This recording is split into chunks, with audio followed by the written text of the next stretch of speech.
Today's video goes all the way back to 1982. I'm going to explain how a 24-year-old David Chaum laid the theoretical foundations for a fundamentally new kind of payment system, which would go on to be called eCash or electronic cash. This was the first time ever that cryptography was applied to money. The key technique David introduces is something called a blind signature.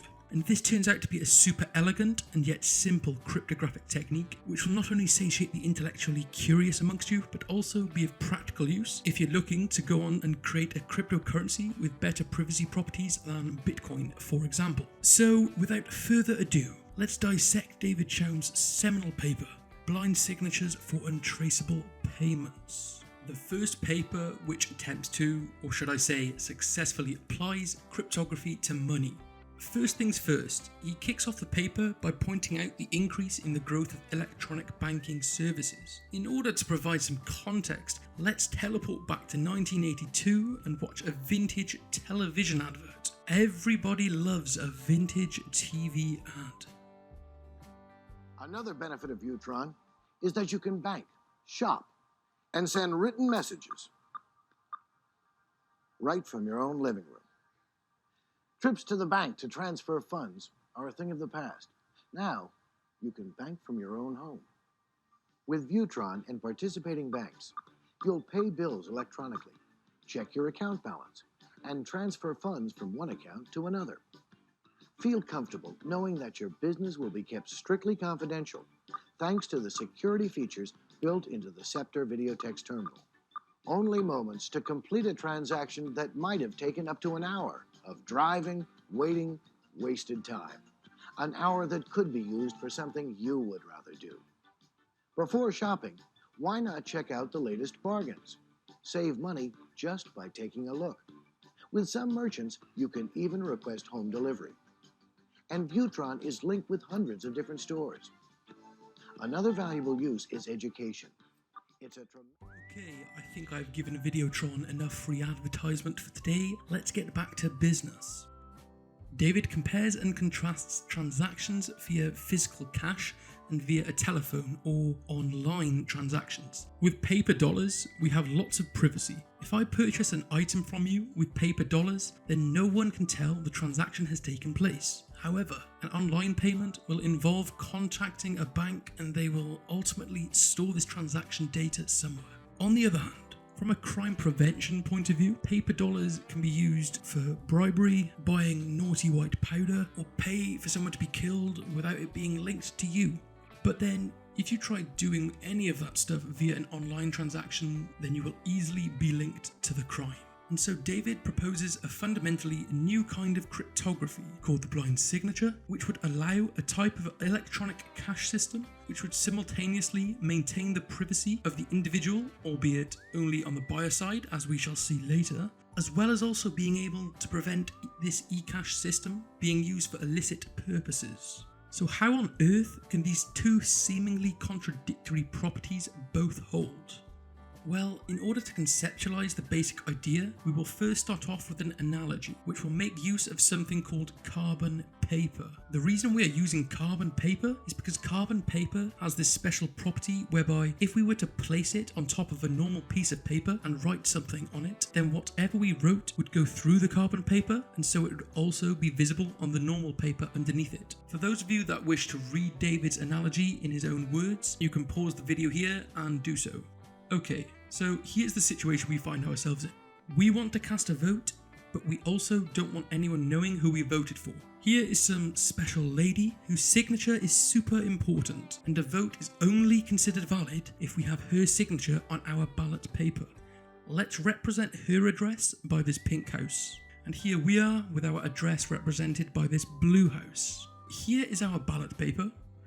We vote for our preferred candidate, and we put the ballot paper inside a carbon paper lined envelope. We then put this inside another envelope, which is just made out of normal paper. We write her address on the outside of the envelope to tell the postman where to deliver it, but we also put our address on there too, because the trustee will have to send us a letter back, as we shall see shortly. When she receives the envelope, she acknowledges our address and checks we haven't voted before. and then opens the outer envelope, and then on the carbon envelope she writes her special signature, which of course goes through the carbon envelope and onto the ballot paper inside. But she, and this is a very important point, she never opens the carbon envelope. Instead, she gets a brand new envelope and places the now signed carbon envelope inside and writes our address on it so the postman can deliver it back to us, and she has not seen who we have voted for. Upon receiving the envelope, we open it up and find the signed carbon envelope inside. We then open this envelope, and lo and behold, we have our ballot paper with our vote on it, and we also have her valid signature without ever revealing the contents of the ballot paper to anyone. And now we do away with the carbon envelopes. We simply, for the last time, place our valid signed ballot paper inside a regular envelope and deliver it to whoever is counting the votes. Now, there is a little bit more detail in the analogy about how we can verify our votes as being counted, but YouTube might try to ban me if I discuss this sort of thing, so we're gonna leave that for now. So let's move on from this analogy and dive into the technical stuff, and now we are in the context of making an untraceable payment, not our voting analogy. Okay, so there are 5 functions we need to be aware of. The first 2 are S' and S. S' is known only to the bank, whereas S is known by everyone. It is publicly available. S and S' are each other's inverse. The third and fourth functions are C and C'. Both of these are only known to us. Again, they are each other's inverse, but they also have an additional property of commutativity with S', meaning it doesn't matter whether or not we apply C and then S', or S' and then C. With these 2 properties, we can then derive a third property, which will be key to our blind signature crypto system. From the first equation, we can replace x with S' of x and obtain this. Then, using the second equation, we can replace C of S' of x with S' of C of x. At this point, you may be thinking, why oh why is there a strange looking equation on my screen? And why does this guy claim that it is key to our blind signature crypto system? Well, in a hand-wavy way, if we let X represent our ballot paper and S' represent the special signature, then what we want is a signed ballot paper, i.e. S' of X. And what the left-hand side of this equation is telling us is that we can get our ballot paper, put it in a carbon-lined envelope, sign it, and then take the ballot paper out of the carbon-lined envelope, and we end up with our signed ballot paper. And finally, we have our 5th function, R, which you don't need to worry too much about. It simply takes a number and outputs true or false. And this tells us if everything is valid. So in our voting analogy, it would output false if we voted for, let's say, more than one candidate, or if we try to vote twice, etc. As for what it means in our untraceable payment system, this will all become clear very, very shortly. At last, equipped with our conceptualization of the idea behind blind signatures via our carbon envelope voting analogy, as well as our awareness of the 5 functions involved in our blind signature crypto system, we can now easily understand how we can apply these in practice in order to make an untraceable payment. So let's go through these steps. Here we are. Here is a bank. And here is a shop where we would like to spend some money electronically without the bank being able to trace the payment back to us. So firstly, we generate a random number, X, such that when we feed it through R, it outputs true. Now this R could simply check that X is of sufficient length in terms of its bit length, say 256 bits or whatever. We then cover up X by applying a function C to it, and we send C of X to the bank and ask for an electronic dollar. The bank then boots up its centralized money database and finds our account and checks that it has sufficient funds. And in our case, we thankfully have more than $1 in our account. So the bank says, yes, okay, and subtracts $1 from our account balance, and then applies its secret function, S', to the number it received from us, C of X, and then the bank sends us a number, this number being S' of C of X. upon receiving this number, we know that if we apply C prime to it, we will end up with S prime of X. So we have managed to apply S prime to X without knowing S prime and without the bank knowing X. Then, for the sake of sanity, we apply the publicly available function S to S prime of X, and because S and S prime are the inverses of one another, we should end up with X, which we can verify because we know what X is.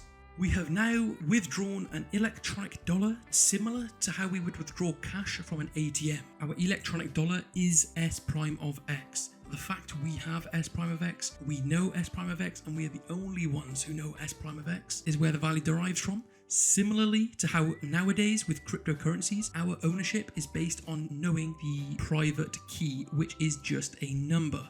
So we can now wait for as long as we'd like. And then when we want to buy something, we simply send this number, S prime of X, to the merchant. The merchant then applies S to it, and they get X. Of course, to them, this is simply another number, which doesn't mean anything. So they apply R to X and check that it gives a true output. If this is the case, then the merchant will send S prime of X to the bank. And remember, this is crucial. The bank has never seen S prime of X before. They sent us S prime of C of X, and we only sent them C of X to begin with. And so there is no linking S prime of X to us, the buyer. The bank then checks R of S prime of X and ensures it gives a true output, and it will also check its centralized double spending database to make sure we have not tried to spend S prime of X elsewhere. Assuming this is the first time the bank has seen the number S prime of X, it will then find the shop's bank account and increase its balance by $1 and then record this in their database to make sure we can never spend S prime of X again. The bank then contacts the merchant and says all is good. The merchant then hands over or delivers the item to us and says, yep, the payment was accepted. Have a nice day, sir. And that is it. I told you it was simple and elegant, didn't I? This blinding technique is a cryptographic primitive that everyone interested in online payment anonymity should be aware of. Just to recap, put yourself in the bank's position and think of what numbers you're sent and what numbers you send back as a reply. It is clear that we, as a buyer, are completely anonymous. However, let me make 3 quick comments before finally wrapping this video up. Notice there isn't any privacy for the seller. This entire system relies on the banks agreeing to use the system. And also, we are able to report stolen funds. We could contact the bank and just tell them, hey, I was held at gunpoint and somebody stole S prime of X. So if anyone tries to cash in S prime of X, please put them in jail. But the most important of these is this one.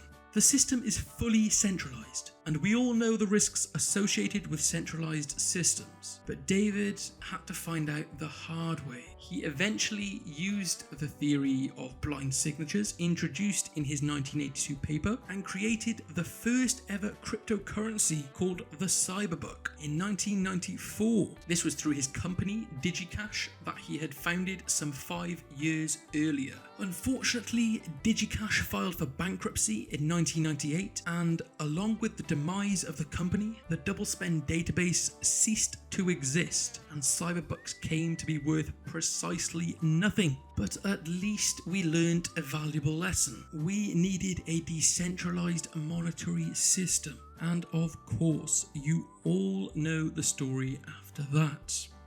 Thank you all for watching. Have a mediocre day. And that's all from me for now. Goodbye.